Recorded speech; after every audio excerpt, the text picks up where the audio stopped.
കൊല്ലം കൊട്ടിയത്ത് ദേശീയപാത ഇടിഞ്ഞു വീഴുന്നതിനിടെ ഓട്ടോറിക്ഷ അടക്കമുള്ള വാഹനങ്ങൾ രക്ഷപ്പെട്ടത് തലനാഴിഴയ്ക്കാണ്. അപകട സമയത്ത് CCTV ദൃശ്യങ്ങൾ മാതൃഭൂമി ന്യൂസ് പുറത്തുവിട്ടു. ഭാഗ്യം കൊണ്ട് മാത്രമാണ് വലിയൊരു ദുരന്തം തലനാഴിഴയ്ക്ക് ഇല്ലാതായത്. കുട്ടികളെ കൊണ്ടുപോയ സ്കൂൾ വാഹനമടക്കം നൂലിഴ വ്യത്യാസത്തിലാണ് രക്ഷപ്പെട്ടത്. അതിന്റെ ദൃശ്യങ്ങൾ പുതുതായി കാണാം.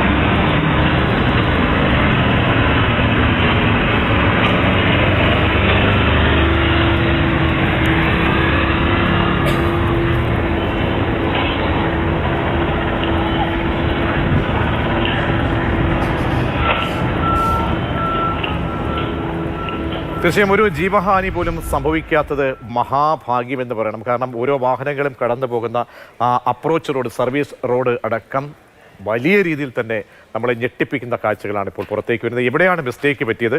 ഇത്തരം വലിയ സംഭവങ്ങൾ ഉണ്ടാകുമ്പോൾ അതിന് ഉത്തരവാദിത്തപ്പെട്ടവർ അത് ഏൽക്കുന്നുണ്ടോ, ഇത് വരാതിരിക്കാൻ വേണ്ടിയുള്ള നടപടികൾ സ്വീകരിക്കുന്നോ എന്നും കൂടി നമുക്ക് പരിശോധിക്കാം. രതീഷ് അന്നുധൻ എന്നോടൊപ്പം ചേരുന്നുണ്ട്. രതീഷ്, ഈ ദൃശ്യം കാണുമ്പോൾ രതീഷിന് ആദ്യം അത് പറയൂ, ആ ദൃശ്യം കാണുമ്പോൾ എന്താണ് തോന്നുന്നത്? അല്ല, ദൃശ്യം കാണുമ്പോൾ കഴിഞ്ഞ ദിവസം പഞ്ചായത്ത് അംഗം എന്ന നമ്മുടെ തിരഞ്ഞെടുപ്പ് ചർച്ചാ പരിപാടിക്ക് കൊല്ലത്ത് പോയി തിരികെ വരുമ്പോൾ ഇതേ റോഡിലൂടെയാണ് വന്നത്. അന്ന് ഞങ്ങൾ വാഹനത്തിൽ വരുമ്പോൾ ഒരു അഞ്ച് ആൾപ്പൊക്കം എന്ന് നമ്മൾ പറയില്ലേ. ഇപ്പോൾ ഒരു മനുഷ്യൻ സാധാരണ നമുക്കൊക്കെ ഒരു 5 അടി 5.5 അടിയായിരിക്കും. അപ്പോൾ ഒരു 4-5 പേരുടെ ഉയരം, അപ്പോൾ 20 അടി 25 അടി ഉയരത്തിലാണ് ഈ ദേശീയപാതയുടെ മതിൽ പോലെയുള്ള ഈ ഭാഗം നിർമ്മിച്ചിരിക്കുന്നത്.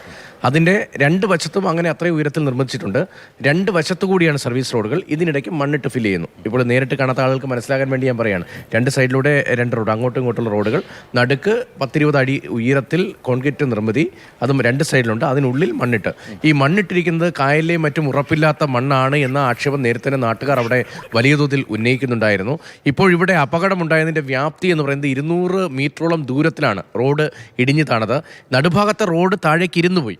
നടുഭാഗത്തിട്ടിരിക്കുന്ന മണ്ണ് താഴേക്ക് ഇരുന്നു പോയി എന്ന് പറയുമ്പോൾ നടന്ന ഭാഷയിൽ മനസ്സിലാകുമല്ലോ. ഇരുന്നു പോയി എന്ന് പറയുമ്പോൾ 2 സൈഡും അകത്തേക്ക് വളയുകയാണ് ചെയ്തത്. അതേസമയം ഇടിഞ്ഞു വീഴുകയായിരുന്നെങ്കിൽ പുറത്തേക്കാണ് വീണിരുന്നതെങ്കിൽ ഈ നേരത്തെ നമ്മൾ കണ്ട ദൃശ്യങ്ങളിലെ മുഴുവൻ വാഹനങ്ങൾക്ക് മുകളിലേക്കും 10, 20, 25 അടി ഉയരത്തിലുള്ള ഇത്രയും വലിയ ഘനമുള്ള കോൺക്രീറ്റും മണ്ണും വീഴുമായിരുന്നു. വലിയ ദുരന്തം ഉണ്ടാകുമായിരുന്നു. അതാണ് ഈ അപകടത്തിൻ്റെ വലിയ ഗ്രാവിറ്റി.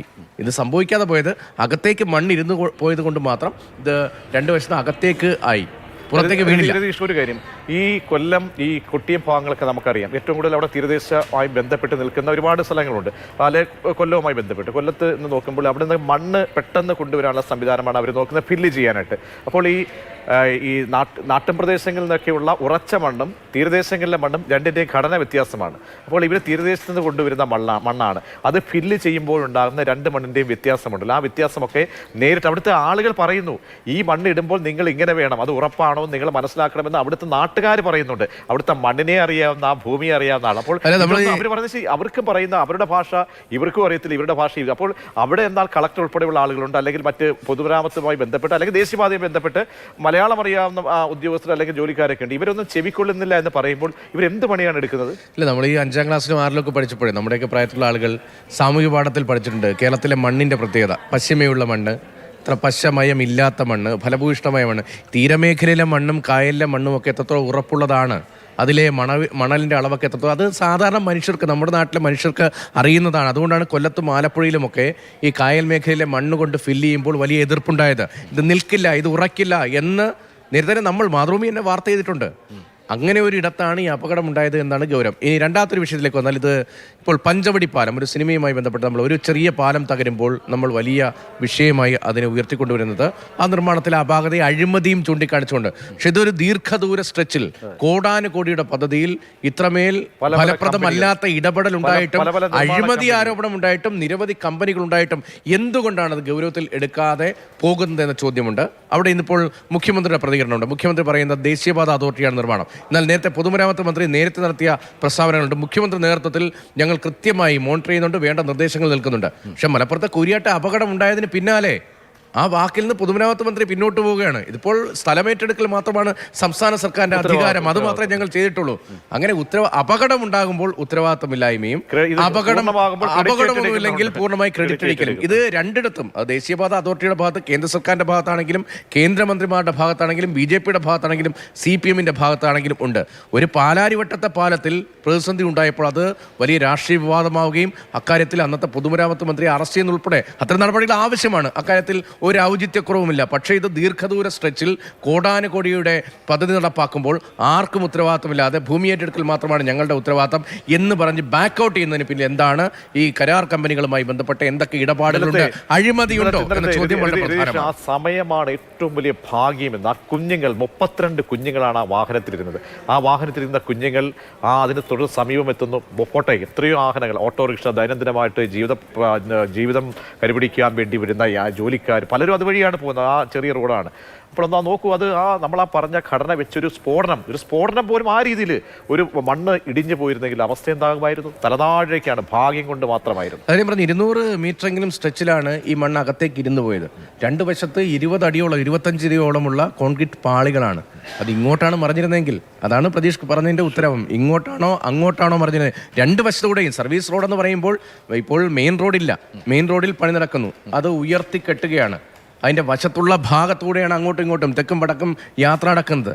ആ മണ്ണ് അകത്തേക്ക് ഇരുന്നു പോയത് കൊണ്ട് മാത്രമാണ് സൈഡ് വാള് താഴേക്ക് പതിക്കാതിരുന്നതും ഇത്രയും വലിയ ഒരു ദുരന്തമായി അത് മാറാതിരുന്നതും.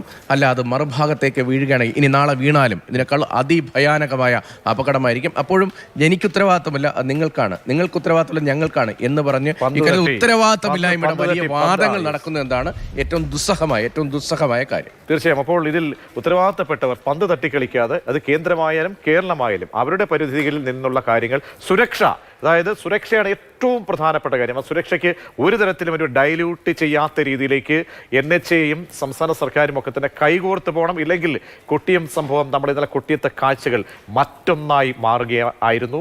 അത് വീട്ടിലിരിക്കുന്ന ആളുകളുടെ, കുഞ്ഞുങ്ങളുടെ അടക്കം അവരുടെ രക്ഷകർത്താക്കളുടെയൊക്കെ തന്നെ പ്രാർത്ഥന കൊണ്ട് മാത്രമാണ് നൂലിഴയ്ക്ക് ആ വലിയ ദുരന്തം അങ്ങനെ ഇല്ലാതായത്.